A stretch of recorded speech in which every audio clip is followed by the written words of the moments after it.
Batting style ఒక్కొక్కరిది ఒక్కో విధంగా ఉంటుంది. ఇప్పుడు సెహ్వాగ్ను చూసాం, సిచ్యువేషన్ ఎలా ఉంది, బౌలర్లు ఎంత టఫ్గా ఉన్నారు, పిచ్ ఎంత టఫ్గా ఉంది, అదేది చూడరు. అసలు మ్యాచ్ ఇండియాలో ఆడుతున్నామా, విదేశీ పిచ్లు ఆడుతున్నామా అసలే పట్టించుకోడు. ఒకటే టెంపో, ఒకటే బ్యాటింగ్. ఫస్ట్ బాల్ నుంచి తను అవుట్ అయ్యే వరకు ఒకటే బ్యాటింగ్. అలానే ఫెయిల్ అవుతాడంటే అదే లేదు. విదేశీ పిచ్లపై సైతం భారీ ఇన్నింగ్స్లు ఆడిన ఘనత సెహ్వాగ్కే దక్కుతుంది. అది ఆస్ట్రేలియా, సౌత్ ఆఫ్రికా లాంటి టఫ్ పిచ్లపై అయినా సెహ్వాగ్ భయపడేదంటూ ఉండదు. భయపడితే గీపడితే బౌలర్లే భయపడాలి. క్రిస్ గేల్ తనది మరో స్టైల్.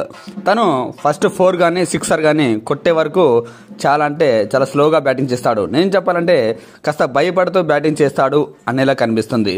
కానీ ఒక్కసారి ఒక 4 కానీ 6 కానీ కొట్టాక ఇక ప్రతి బంతిని 6 కొట్టేలా కనిపిస్తుంది తన బ్యాటింగ్. ఇలా ఒక్కొక్కరిది ఒక్కో స్టైల్లో బ్యాటింగ్ ఉంటుంది. అయితే మన పాండ్యా విషయానికి వస్తే తన బ్యాటింగ్ స్టైల్ తను డిఫరెంట్గా ఉంటుంది. సిచ్యువేషన్ ఎలా ఉన్నా తను మాత్రం డిఫరెంట్గా బ్యాటింగ్ చేస్తాడు. ఒక్కో టైంలో టీమిండియా మంచి ఊపు మీద ఉన్నప్పుడు, అంతకుముందు బ్యాట్స్మెన్లు సూపర్గా బ్యాటింగ్ చేస్తున్న టైంలో తన క్రీజ్లోకి వచ్చాక ఒక్కోసారి కాస్త స్లోగా ఆడతాడు. మిగతా బ్యాట్స్మెన్ల కంటే డిఫరెంట్గా ఆడతాడు. ఒక్కోసారి మిగతా బ్యాట్స్మెన్లు ఇబ్బంది పడుతున్న సమయంలో క్రీజ్లోకి వచ్చి తనదైన షాట్లతో విరిచికి పడతాడు. తన హ్యాండ్ పవర్ అందరికీ తెలిసింది. 4, 6 విరిచి పడతాడు.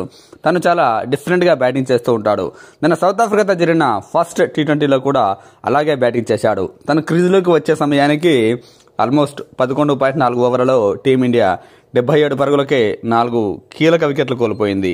ఆ టైంలో క్రీజ్లోకి వచ్చిన ఏ బ్యాట్స్మెన్ అయినా మొదట్లో కాస్త స్లోగా ఆడతాడు, చూసుకుని ఆడతాడు. క్రీజ్లో సెట్ అయ్యాక పరుగులు చేద్దాంలే, 6, 4 నిదానంగా కొడదాంలే అనుకుంటారు. కానీ పాండ్యా ఇక్కడ కూడా డిఫరెంట్గా బ్యాటింగ్ చేశాడు.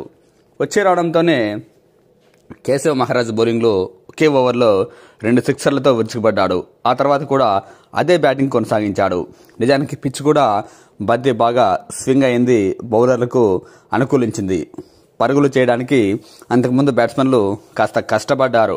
కానీ పాండ్యా మాత్రం పిచ్ ఎలా ఉన్నా డిఫరెంట్ అప్రోచ్తో ముందుకు దిగాడు. వరుస 4, 6 విరిచిపడ్డాడు. కేవలం 28 బంతుల్లోనే 6 4, 4 6 59 పరుగులు చేసి నాట్అవుట్గా నిలిచాడు. టీమిండియా ఫస్ట్ T20లో ఇంత స్కోర్ చేసిందంటే ఖచ్చితంగా హార్దిక్ పాండ్యా డిఫరెంట్ బ్యాటింగే ముఖ్య కారణం. ఈ మ్యాచ్లో హార్దిక్ పాండ్యా ఎంత కాన్ఫిడెంట్తో బరిలోకి దిగాడు, బ్యాటింగ్ చేశాడు అంటే అటు సైడ్ జితేష్ శర్మ లాంటి బ్యాట్స్మెన్ ఉన్నా కూడా సింగిల్ తీయడానికి అవకాశం ఉన్నా సింగిల్ కూడా తీయకుండా నెక్స్ట్ బంతిని 4 బాదాడు. చాలా కాన్ఫిడెంట్గా బ్యాటింగ్ చేశాడు ఈ మ్యాచ్లో.